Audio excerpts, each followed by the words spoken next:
everybody, Mailman here from Goat Productions. Today we're going to go over getting more IR to your BinoX from ATN. You know that I love these BinoX. I go out there with my son.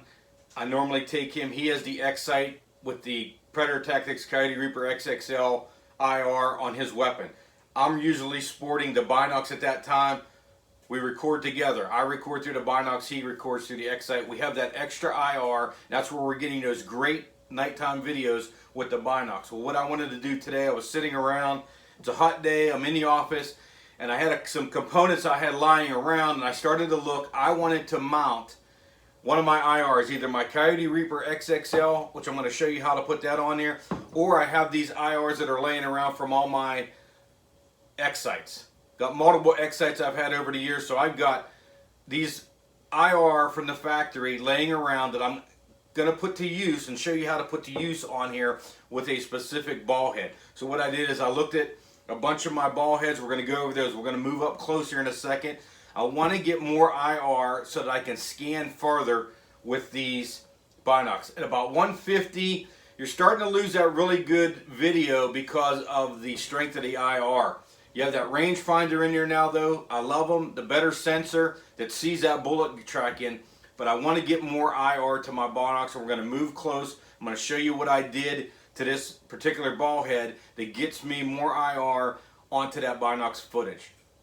Okay, so we're really close up here, and what I want to talk about first is the ball head that I'm using is going to be a Desmond D-Low 55. Now, the reason I picked that, I had some ball heads laying around, and I looked at my Really Right Stuff ball heads, and on most of my ball heads, you'll see this curve right here with the level on it is molded into the frame. So that cannot be removed. What I was looking for was a flat surface here so that I could put a Picatinny rail up against there. So when I take this off here, I'm going to show you exactly what I did, but I'm going to tell you how I did it with that Desmond D-Low ball. My son loves this setup. We're running a Slick 700 with the Desmond D-Low 55.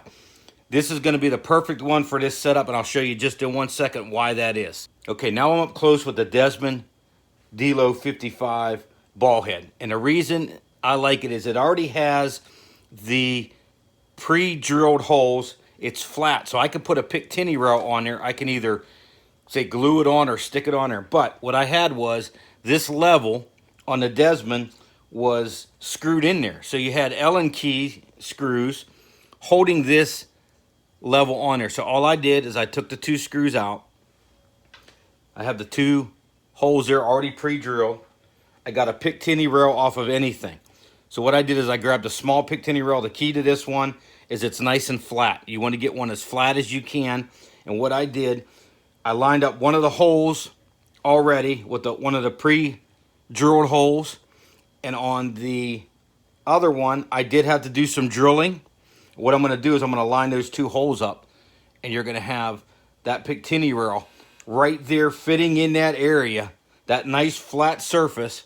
It's going to fit right in there. So I'm going to put that on there, and I'll get right back with you. Okay, so now we're down to this hole was already in the Picatinny rail, lined it right up, put the screw in it, the factory screw from the ball head, drilled one hole, put that one in there, now have a Picatinny rail in there. All I got to do, put my factory IR on there, which I think will do fine, get you more. If you want to jump into your aftermarket, I have the Coyote Reaper XXL from Predator Tactics. I can mount that right on there. I got some pictures of it I'll show you in a second. And really have a great IR on there. And like that one up, this one has the adjustable mount. I'm able to aim it. ATN's model, all you got to do is loosen the screws, turn that, aim it where you want, slide that in there.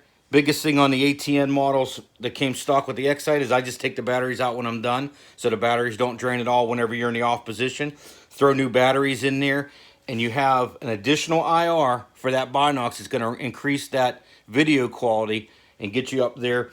Not putting anything at all on the BinoX. I just have my regular Arca Swiss plate on the bottom. Everything is on this Desmond D-Low 55 ball head. Nice flat surface. Alright, so there you have it. I'm sure that you're going to have some other ball heads laying around. I'm sure you can check yours. I was lucky enough to have three. We run 3 different tripods here. I run a lot of different tripods on my camera setup, so I have some cheaper ball heads that I can check out and see. But you really want to find that flat edge on your ball head. You can put that Picatinny rail in there, drill a couple holes, mount it on there, get you some extra light. What we're going to do now is I'm going to take this out there and test it a little bit tonight, next couple of nights, and we're going to get some great video with that additional IR on that Binox 4K.